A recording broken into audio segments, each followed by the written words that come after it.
Most financial advice you hear online is outdated. It was written for 2019, but we're living in 2026. Rent is higher, the job market is shifting, and the old save 10% rule just isn't cutting it anymore. And the crazy part? Most people know something is off. They're doing everything they were told to do, working hard, trying to save, and it still feels like they're running in place. That's not a you problem. That's a strategy problem. If I woke up today with zero in my bank account, no assets, and just a standard paycheck, I wouldn't panic. But I would change my strategy immediately. Today I'm walking you through my 2026 reset, the exact step-by-step plan I'd use to go from zero to financial security in the current economy. No fluff, just the math. Step 1. We have to fix the budget, but not the way your parents did. We used to talk about the 50-30-20 rule. 50% for needs, 30% for wants, 20% for savings. Clean, simple, easy to remember. The problem? In 2026, for most of us, that 50% for needs is gone. Inflation ate it. Rent alone in most cities is taking up 40, 45, sometimes even 50% of a paycheck by itself. So if we're already over budget on needs before we've bought a single grocery, the old rule just falls apart completely. So I'm switching to the 70-20-10 aggressive reset. 70% for your life, rent, food, utilities, transport. 20% for your future, savings and investments, and only 10% for fun. Coffee, streaming, going out, whatever keeps you sane. Now I know 10% for fun sounds brutal, and honestly, it is at first. But here's the key thing I want you to remember. This is temporary. This is your reset phase, not your forever plan. The faster you lock in this budget, the faster you get to loosen it. And if you genuinely can't fit your life into 70% right now, I want to be honest with you. That's not a spending problem. That's an income problem or a lifestyle inflation problem. And we need to fix that gap before anything else works. Step 2. And this one is simple, but most people skip it and it costs them. Your first $1,000 does not go into the stock market. It goes into a high-yield fortress. Here's why this matters. A lot of people hear savings account and think they're all the same. They are not. Leaving your money in a traditional big bank savings account right now is literally giving money away.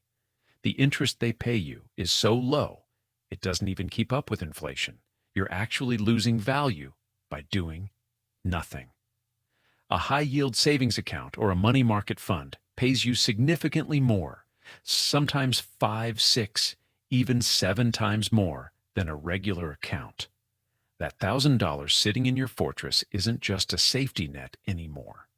Think of it like a small employee working for you 24 hours a day, 7 days a week, even when you're asleep.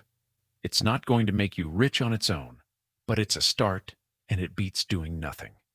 The goal here is simple. Build up 3 to 6 months of living expenses in this account. That's your emergency fund. Once it's there, you stop touching it. It just sits there, grows quietly, and gives you peace of mind. Step 3. Once that emergency fund is set, we move to what I call the wealth engine. This is where your money actually starts building long term. And I want to be straight with you here. I'm not picking individual stocks. I'm not chasing the latest AI coin or whatever the trending investment is this week. Every time I see someone go all in on a hot tip, it ends the same way. When you're starting over, you don't need excitement. You need certainty. So what do I do instead? I set up an automated transfer into a total world stock index fund or an S&P 500 ETF. These are funds that let you own a tiny piece of hundreds, sometimes thousands, of companies all at once. You're not betting on one company to win. You're betting on the entire economy to keep growing over time. And historically, it does. The automation part is just as important as the investment itself. Set up a transfer, $50 a week, $100 a week, whatever your 20% looks like, and then don't touch it. This is called dollar cost averaging. When the market goes down, your money buys more shares at a lower price. When the market goes up, your existing shares are worth more. You win either way just by staying consistent. The biggest mistake I see people make is waiting for the right time to invest. There is no right time. The right time is when you start and never stop. Now, here's the part I really want you to pay attention to, because this is what most people never actually sit down and look at. And when you see it, it changes how you think about money completely. People spend years waiting for a big break, a raise, an inheritance, a lucky trade. They think that's what separates people who build wealth from people who don't. But it's not. The real difference is just time and consistency. Here's the math. If you save $400 a month starting today, and you earn an average 8% return, which is a realistic long-term average for a broad index fund, in 10 years, you have over $73,000. In 20 years, that same $400 a month turns into nearly $240,000. In 30 years, over $600,000. You didn't get a windfall. You didn't get lucky. You just didn't stop.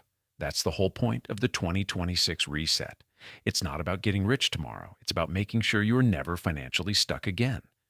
It's about building something so solid underneath you that no job loss, no emergency, no bad year can knock you all the way back to zero. Starting over is scary. I won't pretend it isn't. But here's the truth. Staying exactly where you are is scarier. Because at least when you start, you're moving. The 3 steps we covered today aren't complicated. Fix the budget with the 70-20-10 reset. Build your fortress with a high-yield savings account. Then automate your investments and let time do the work. That's it. No secret formula. No course to buy. Just the math, working in your favor. This is video 3 of Rio Finance, and I'm building this channel the same way I'm telling you to build your money. One step at a time. Hit subscribe, and I'll see you in the next one.